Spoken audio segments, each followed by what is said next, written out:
Hey guys, Brian delivers you the goods here. Just thought I'd return to you tonight for this final album review for the night. I don't know when I'll get to the next album reviews. The next album reviews are most likely going to be tomorrow afternoon. But other than that, I'm going to discuss what I listened to for Lorna Shore's new record, the long-awaited studio album review we've been waiting for since the first single came out, Oblivion, back in, I believe, May. I think it was May, if I remember correctly. So, yeah, it's for their new record, I Feel the Everblack Festering Within Me. So I'm going to discuss what I listened to for the 10 songs on this hour and 6-minute album, and let you know my thoughts on I Feel the Everblack Festering Within Me. So let's dive into this album review tonight.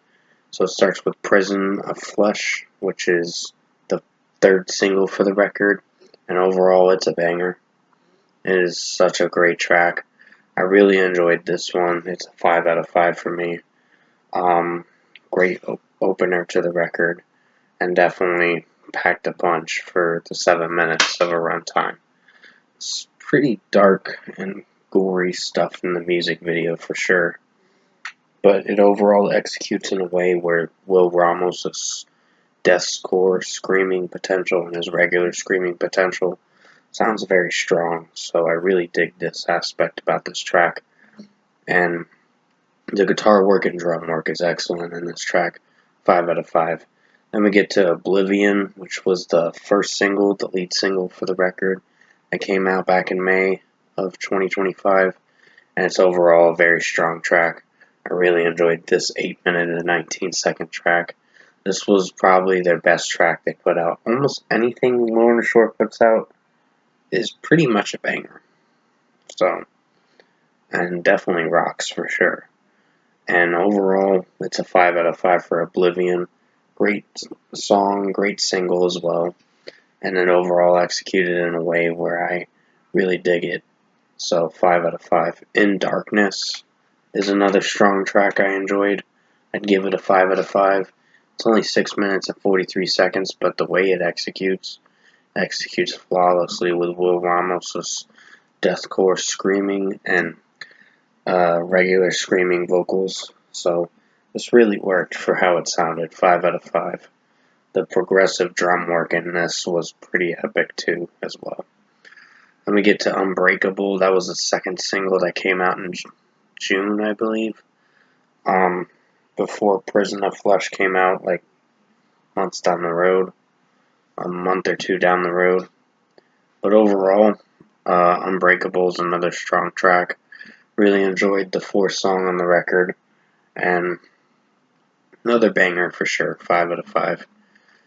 Glenwood is one of the regular songs on the record, and it overall is a pretty strong track for sure. I really enjoyed this song for how it sounded, so it's a 5 out of 5 for this track.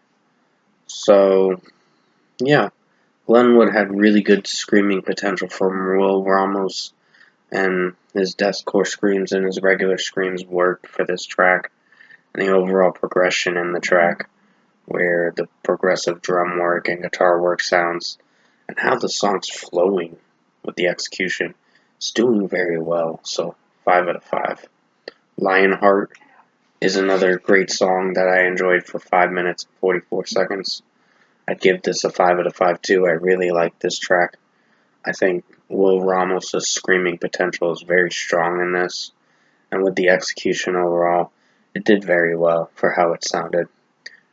And just basically the drumming in this is pretty progressive too, in this, and it works. So 5 out of 5. Death Can Take Me is a 7-minute and 16-second track, so you're in for another lengthy track, and it overall did very well. So 5 out of 5 for this one. Really enjoyed the screaming potential from Will Ramos in this one, and just the drumming and guitar work is very strong. It executes in a way where I really dig it, and really like this track. 5 out of 5. War Machine is a good song. It's a good song, but it is my least favorite.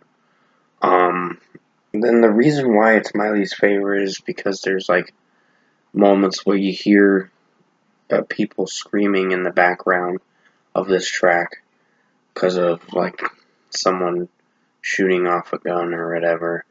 This song, I understand the message they were trying to send behind this track and what the song was depicting about and representing. Like the song's presentation with what it's representing in this track is about gun violence and mass shootings. That's what the song is basically pertaining to be about, which I completely understand. They're trying to spread awareness towards people that do these kinds of crimes and should be held accountable for their actions and all that shit. So, yeah, I understand why they made the track, but I felt that it was not in the right touch to do this kind of thing, but I understand why they did it. So, this one's a 4.75 out of 5. It's still a pretty good track, but it just, I don't know how I feel about it.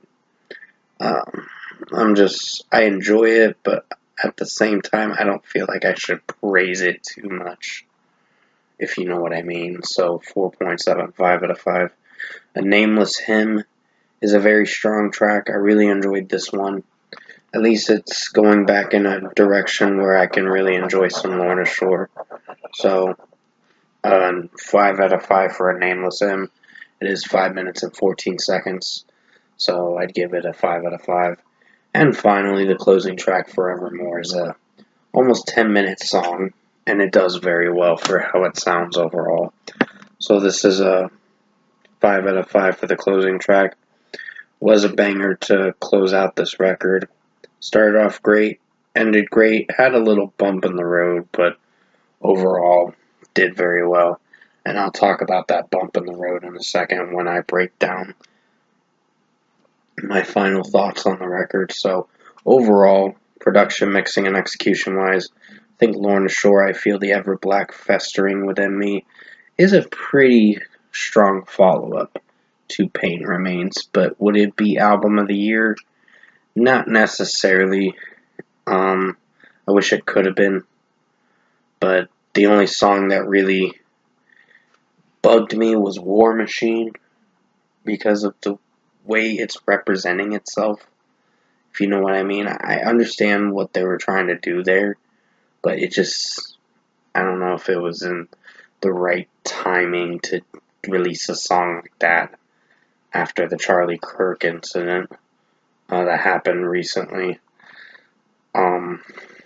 And honestly, I don't know if it was in bad taste or not, but I understand why they released a song like that to spread awareness towards the fact of the matter that it's ridiculous that there are so many mass shootings in America and everywhere too. It's not us that has it too. It happens everywhere. So basically, I think Lorna Shore did a really good job on this record.